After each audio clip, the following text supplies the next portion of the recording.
In today's installment of Elodie, the Lamb Fairy, we meet Jack Frost. He's the villain in all of the Rainbow Magic books. I'm Miss Melissa with Book Bites at the Oosterhout Free Library. Jack Frost is king of the goblins, steals magical items in his quest to rule fairyland. He can teleport and temporarily freeze others. The reason we think he's around is the lambs are acting like cats. Jack Frost and his goblins are causing trouble again, said Kirsty. I suppose we should have expected it after what happened yesterday. The girls thought back to their adventures from the day before. They had been watching the new little ducklings on the Greenfields farm pond when Debbie the duckling fairy had fluttered out of a duck's nest. Rachel and Kirsty were used to finding fairies in unexpected places, so they were excited to meet her. They had been friends of Fairyland ever since they had met the Rainbow Fairies on Rainspell Island. They had been best friends since that day, too. Debbie had taken them to see the animals at Fluttering Fairyland Farm, a magical farm that hovered in midair among the fluffy white clouds of Fairyland. There the girls had met the other farm animal fairies, Elodie, the lamb fairy, Penelope, the foal fairy, and Billy, the baby goat fairy. They'd also seen the magical baby farm animals who helped the fairies look after baby farm animals everywhere. It had been one of the most amazing visits to Fairyland that Rachel and Kirsty could remember.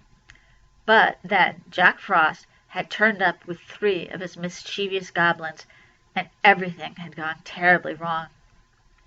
Jack Frost wanted some cute, cuddly animals to make his own petting zoo at the ice castle. So far, he only had his snow goose and her baby Snowdrop, and he wanted more.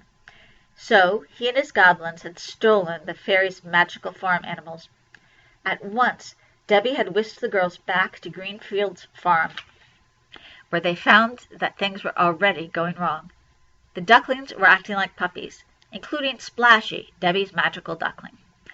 Thinking about their adventures the day before, Rachel and Kirsty stared at the meowing lamb.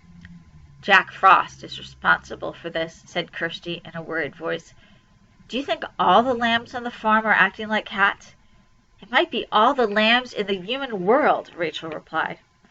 What will the Hawkinses say if they come to see the lambs and find them like this, said Kirsty. When we helped Debbie get Splashy back from the goblin who stole her, all the ducklings went back to normal, said Rachel. We have to get Elodie's magical lamb back.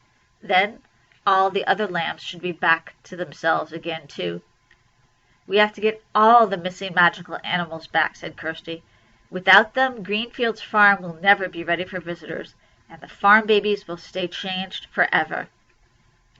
You're right, said Rachel, but first, let's get that lamb down from the fence. Rachel put the bucket of bottles down. Then, moving slowly and quietly, the girls tiptoed up to the lamb. Hello, said Rachel in a gentle voice. What are you doing up here? She ran her hand along the lamb's back. It opened its little mouth, but instead of a bleat, it let out a loud meow. I wonder if he'll let me pick it up, said Kirsty. She tried to put her arms around it, but the lamb leapt down from the fence and scampered off. It moved more like a cat than a lamb. Should we follow it? Rachel said. No, wait, said Kirsty. Look. She was staring at a little tuft of lamb's wool that was caught on the fence. Rachel looked too and saw that the wool had a faint glow to it. The glow grew stronger and brighter, and then the tuft of wool opened like a flower. There was a little burst of silver sparkles, and, all at once, Elodie the lamb fairy was sitting in the middle of the wool with her legs tucked under her. She was wearing a soft pink dress trimmed with purple detailing, and a fluffy lamb's wool vest. She clapped her hands when she saw the girls, and her brown curls bounced merrily up and down. I found you, she said with a smile. Debbie told me how you helped her with Splashy. It's wonderful to have him back at Fluttering Fairyland Farm. Will you help me find Fluffy so that I can take her home, too? We're always happy to help our fairy friends, said Rachel. Oh, Elodie, you came just at the right time. We just saw a lamb acting like a cat.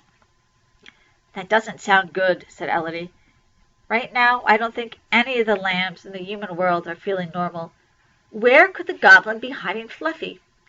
As soon as I get her back home, all the other lambs will start acting like lambs again. We'll help you as soon as we've fed the farm's lambs, said Kirsty. She picked up the bucket of bottles, and Elodie fluttered inside it to hide. Then Rachel and Kirsty hurried up to the lamb's pen. But when they got there, just one lamb was inside. It was sitting up very straight, licking one of its hooves. "Hello," said Rachel, stepping inside the pen. "Where are your friends, little lamb? Where have they all gone?"